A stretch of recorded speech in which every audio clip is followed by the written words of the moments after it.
Sir ಈಗ ಬೆಂಗಳೂರಲ್ಲಿ 1,67,000 ಅಂದರೆ ಆಟೋಗೆ ಪರ್ಮಿಷನ್ ಇದೆ.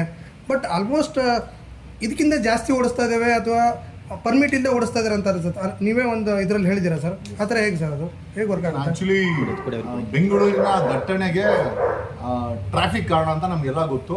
ಅದು ಟೂ ವೀಲರ್ ಆಗಿರ್ಬೋದು, ಆಟೋ ಆಗಿರ್ಬೋದು, ಬಸ್ಗಳಾಗಿರ್ಬೋದು, ಎಲ್ಲದೂ ಕಾಂಟ್ರಿಬ್ಯೂಟ್ ಮಾಡುತ್ತೆ.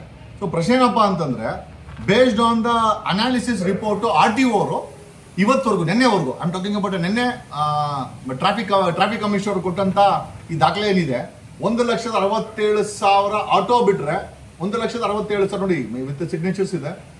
1,67,000 ಆಟೋ ಬಿಟ್ರೆ ಇನ್ನು ಒಂದು ಆಟೋನು ಕೂಡ ಬೆಂಗಳೂರಲ್ಲಿ ಓಡಾಡಂಗಿಲ್ಲ. 1,67,000 ಆಟೋ ಓಡಬೇಕಾದಂಥ ಜಾಗದಲ್ಲಿ 15 ಲಕ್ಷ, 16 ಲಕ್ಷ, 18 ಲಕ್ಷ ಆಟೋಗಳು ಓಡ್ತಾ ಇದೆ ಅಂತಂದ್ರೆ ಈಸ್ ಗೌರ್ಮೆಂಟ್ ರನ್ನಿಂಗ್ ಮಾಫಿಯಾ? ಅಂದ್ರೆ ಸರ್ಕಾರ ಏನಾದರೂ ಆಟೋ ಮಾಫಿಯಾನ ರನ್ ಮಾಡ್ತಾ ಇದೆಯಾ? ಸರ್ಕಾರಕ್ಕೆ ಬರಬೇಕಾದಂಥ ತೆರಿಗೆಗೆ RTO ಮತ್ತೆ ಭ್ರಷ್ಟ RTO ಅಧಿಕಾರಿಗಳು, ಭ್ರಷ್ಟ ಟ್ರಾಫಿಕ್ ಡಿಪಾರ್ಟ್ಮೆಂಟ್ ಅವರು ಈ ಆಟೋಗಳ ಜೊತೆ ಕೈ ಜೋಡಿಸ್ಕೊಂಡು ಈ ಮಾಫಿಯಾನ ನಡೆಸ್ತಾ ಇದ್ದಾರಾ? 1,67,000 ಪರ್ಮಿಟ್ ಇರೋ ಜಾಗದಲ್ಲಿ ಮಿಕ್ಕ ಆಟೋಗಳು ಏನ್ ಮಾಮೂಲಿ ಲಂಚ ಕೊಟ್ಕೊಂಡು ಅಥವಾ ಲಂಚ ಪೀಕ್ಕೊಂಡು ಏನಾದ್ರು ಅಥವಾ ಲಂಚ ಇಸ್ಕೊಂಡು RTO ಅವರು ಮತ್ತೆ ಟ್ರಾಫಿಕ್ ಪೊಲೀಸರು ಇದನ್ನು ಓಡಾಕ್ ಬಿಟ್ಟಿದ್ದಾರ? ಬೆಂಗಳೂರಲ್ಲಿ ಟ್ರಾಫಿಕ್ ಜಾಯಿಂಟ್ ಕಮಿಷನರ್ ಅನುಚೇತ್ ಅವರು ಇದ್ದಾರೆ, ಹೆಸರಾಂತ I think young blooded IPS officer.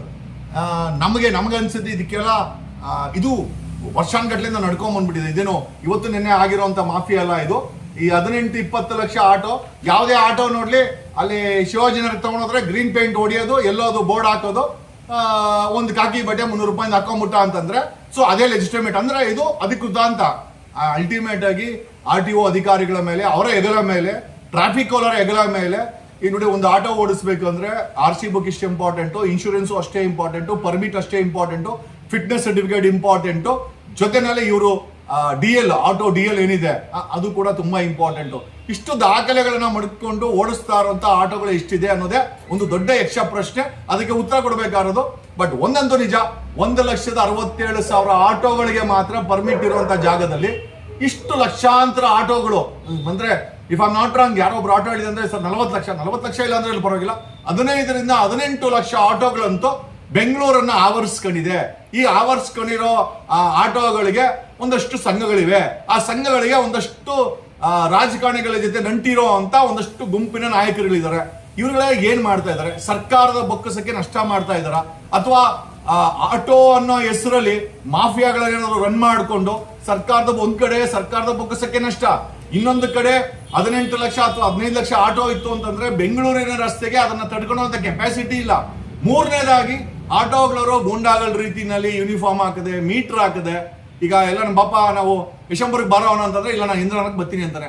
ಈ ಆಟೋ ಅವ್ರಿಗೋಸ್ಕರ ನಾವು ಇಂದ್ರನಗರದಲ್ಲಿ ಮನೆ ಮಾಡ್ಕೊಳಕ್ಕಾಗತ್ತಾ? ಈ ಆಟೋ ಅವ್ರಿಗೋಸ್ಕರ ನಾವು ಯಲಹಂಕದಲ್ಲಿ ಯಶವಂತಪುರಕ್ಕೆ ಬರೋ ಅಂತಂದ್ರೆ ನಾನು ಯಲಹಂಕಕ್ಕೆ ಬರ್ತೀನಿ ಅಂತಾರೆ. ಇವನಿಗೋಸ್ಕರ ನಾವೇನಾದ್ರು ಯಲಹಂಕದಲ್ಲಿ ಮನೆ ಮಾಡ್ಕೊಳಕ ಅಂದ್ರೆ ಅವನ ಕಡೆ ನಾವು ಕಡೆ ಅವ್ನು ಬರಲ್ಲ, ಅವ್ರ ಕಡೆ ನಾವು ಹೋಗ್ಬೇಕು. ಇದು ಎಂತ ಕರ್ಮ ಅನ್ನೋದು ನಮ್ಗೆ ಅರ್ಥ ಆಗ್ತಾ ಇಲ್ಲ.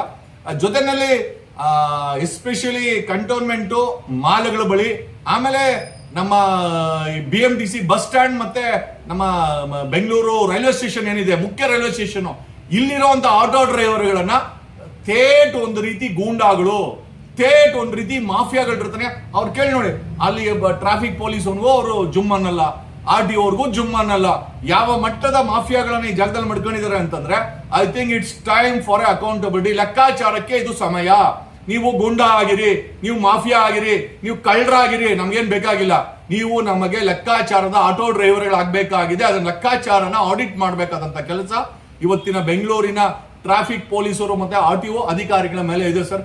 ವಿ ವಾಂಟ್ ಬೆಂಗಳೂರಿನ ಟ್ರಾಫಿಕ್ ಅವರು ಒಂದು ಯೂನಿಕ್ ನಂಬರ್ ಅನ್ನ, ಆಟೋಗಳ ದಾಖಲೆಗಳನ್ನ ಪರಿಶೀಲಿಸಿ, ನಮ್ಮ ಕಾರ್ಯಪರ ಗ್ರೌಂಡ್ ಇದೆ, ಒಂದು ಡ್ರೈವ್ ಅನ್ನ ಮಾಡಿ, ಆ ಡ್ರೈವ್ ಮುಖಾಂತರ ಈ 1,67,000 ಆಟೋಗಳಿಗೆ ಐಡೆಂಟಿಫಿಕೇಶನ್ ನಂಬರ್ ಅನ್ನ, ಯೂನಿಕ್ ನಂಬರ್ ಅನ್ನ ಕೊಡಬೇಕು.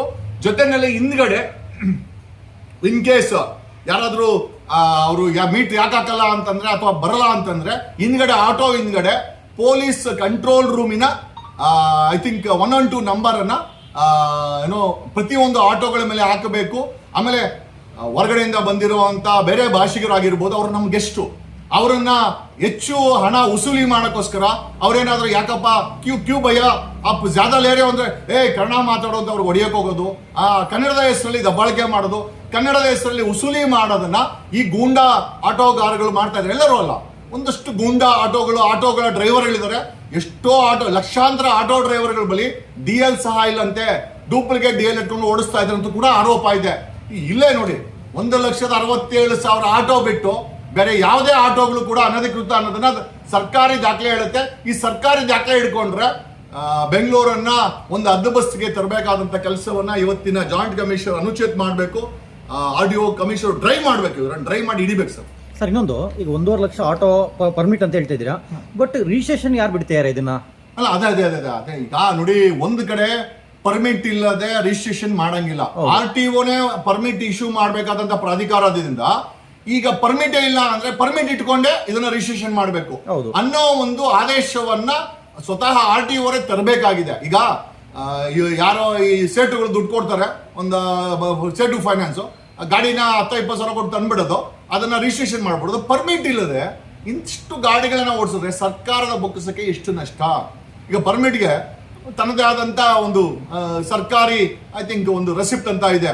ಈಗ ಯಾಕದು? ಆಮೇಲೆ ಒಂದು ರೋಡ್ಗೆ ಮತ್ತೆ ಬೆಂಗಳೂರಿನ ರೋಡ್ಗೆ ಒಂದು ಆಡಿಟ್ ರಿಪೋರ್ಟ್ ಅಂತ ಇರ್ತದೆ, ಇಷ್ಟು ಗಾಡಿ ಮಾತ್ರ ಓಡಕ್ ಸಾಧ್ಯ, ಅಷ್ಟು ಗಾಡಿ ಬಿಟ್ರೆ ಟ್ರಾಫಿಕ್ ಜಾಮ್ ಆಗೋದು ಸಹಜ. ಇವತ್ತು ಬೆಂಗಳೂರಿನ ಟ್ರಾಫಿಕ್ ಜಾಮು ಪ್ರಪಂಚದಲ್ಲಿ ಅತಿ ನಿಧಾನವಾಗಿ ಓಡಾಡುವಂತ ರಸ್ತೆಗಳಿದ್ರೆ ಸಿಟಿ ಇದ್ರೆ ಅದು ಬೆಂಗಳೂರು ಅಂತ ಅದು ಹೆಸರುವಾಸಿ ಆಗ್ಬಿಟ್ಟಿದೆ.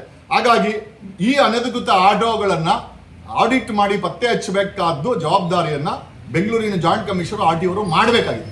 ಸರ್, ಇನ್ನೊಂದು, ಕೆಲವರು ಒಬ್ಬೊಬ್ಬರ ಹೆಸರಲ್ಲೇ 10-20 ಗಾಡಿಗಳು, ಕೆಲವು ಕಂಪನಿಗಳು ಅಂದ್ರೆ ಈಗ ಏನು ಇನ್ನು ಇದು ಮಾಡ್ತಾರೆ ಓಲಾ ಉಬರ್ ಅಲ್ಲಿ ಅವರೇ ಸ್ವಂತವಾಗಿ 200-1,000-2,000 ಗಾಡಿಗಳು ಬಿಟ್ಟಿದ್ದಾರೆ. ಅದು ಕಾನೂನು ಅವಕಾಶ ಇದೆಯಾ ಸರ್? ಅದು ಇಲ್ಲ, ಆ ರೀತಿ ಸರ್ ಪರ್ಮಿಟ್ ಇಲ್ಲದೆ ಯಾರೂ ಕೂಡ ಗಾಡಿಗಳನ್ನ ಬಿಡಂಗಿಲ್ಲ.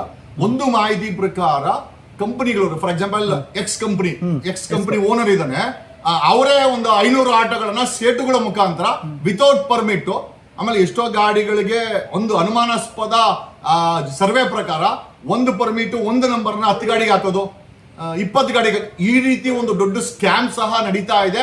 ಇದನ್ನ ಕಂಪನಿಗಳವರು ಮತ್ತೆ RTO ಪ್ರಾಧಿಕಾರ, ಟ್ರಾಫಿಕ್ ಅವ್ರಿಗೂ ಗೊತ್ತಿದೆ ಅಂತ ಇದು ಟ್ರಾಫಿಕ್ ಅವ್ರ ಮೇಲೇನೂ ಆರೋಪ ಇದೆ. ಆಮೇಲೆ ಇವರೆಲ್ಲ ಸೇರಿ ತಿಂಗಳಿಗೆ RTO ಅವರುಗಳಿಗೆ ಮತ್ತೆ ಟ್ರಾಫಿಕ್ ಅವ್ರಿಗೆ ಮಾಮೂಲಿ ಕೊಡ್ತಾ ಇದ್ದಾರೆ. ಇದು ಮಾಮೂಲಿ ಆಟೋ ಮಾಫಿಯಾ ಅನ್ನೋ ಮಟ್ಟಕ್ಕೆ ಬೆಳೆದು ನಿಂತಿದೆ. ಇದನ್ನ ಪಾಸಿಬಲಿ ಗೊತ್ತಿಲ್ಲದಿರೋ ಈ 2 ವೀಲರ್ ಟ್ಯಾಕ್ಸಿ ವಿಚಾರದಲ್ಲಿ ಇವ್ರು ಬೆಳಗ್ಗೆ ಬಂದ್ರೆ ಹೊರತು, ಇಲ್ಲ ಅಂದಿದ್ರೆ ಇವರುಗಳು ಹೆಮ್ಮರವಾಗಿ ಬೆಳೆದು ಬಿಟ್ಟಿದ್ದಾರೆ. ಇವ್ರನ್ನ ಯಾರು ಪೊಲೀಸರು ಮುಟ್ಟಕೋರೆ ಮೊಬೈಲ್ ಎತ್ಕೊಂತಾರೆ, ಪ್ರಶ್ನೆ ಮಾಡಕ್ ಹೋಗಿ ನಮ್ಮನ್ನ ನೀವು ತೊಂದರೆ ಕೊಡ್ತೀರಾ ಅಂತ, ಲಂಚ ಕೇಳ್ತೀರಾ ಅಂತ, ಆ ಮಟ್ಟಕ್ಕೆ ಇವ್ರು ಬೆಳೆದು ಬಿಟ್ಟಿದ್ದಾರೆ. ಗೊತ್ತಿಲ್ಲದ್ರೆ ನಮ್ಮ ಹತ್ರ ಈಗ ಈ ಒಂದು ಪ್ರಸಂಗದಲ್ಲಿ ನಮ್ಮ ಹತ್ರ ಸಿಕ್ಕಾಕೊಂಡಿದ್ದಾರೆ. ನಾನು ಅಷ್ಟೇ ಕಾನೂನು ರೀತಿಯಲ್ಲಿ ಅವ್ರ ಪ್ರಶ್ನೆ ಕೇಳ್ತಾ ಇದ್ದೀನಿ ಹೊರತು ನನಗೇನು ಅವ್ರ ಮೇಲೆ ಕೋಪ ಇಲ್ಲ. ನಮಗೇನು ಕಾನೂನು ರೀತಿಯಲ್ಲಿ 1,67,000 ಆಟೋ ಬಿಟ್ಟು ಮಿಕ್ಕ ಎಲ್ಲ ಆಟೋಗಳನ್ನ RTO ಮತ್ತೆ ಬೆಂಗಳೂರ ಜಾಯಿಂಟ್ ಕಮಿಷನರ್ ಟ್ರಾಫಿಕ್ ಅವರು ಜಪ್ತಿ ಮಾಡಬೇಕು. ಅಕಸ್ಮಾತ್ ಅವ್ರ ಬಳಿ ಡೂಪ್ಲಿಕೇಟ್ ಪರ್ಮಿಟ್ ಇದ್ದು ಒಂದೇ ನಂಬರ್ 10 ಆಟೋಗಳಿದ್ರೆ ಆ ಎಂಟೈರ್ ಆಟೋಗಳನ್ನ ಸರ್ಕಾರ ಜಪ್ತಿ ಮಾಡಬೇಕು, ಸೀಸ್ ಮಾಡಬೇಕು. ಆ ದಾಖಲೆಗಳನ್ನ ಸೃಷ್ಟಿ ಮಾಡದಂತ ಸಂಬಂಧಪಟ್ಟ ಅವ್ರ ಮೇಲೆ FIR ಮಾಡಬೇಕು. ಅಗ್ರಹಾರ ಜೈಲು ಊಟ ಅವ್ರಿಗೆ ಹಾಕಿಸ್ಬೇಕು ಅನ್ನೋದು ನಮ್ಮ ಡಿಮ್ಯಾಂಡ್ ಸರ್.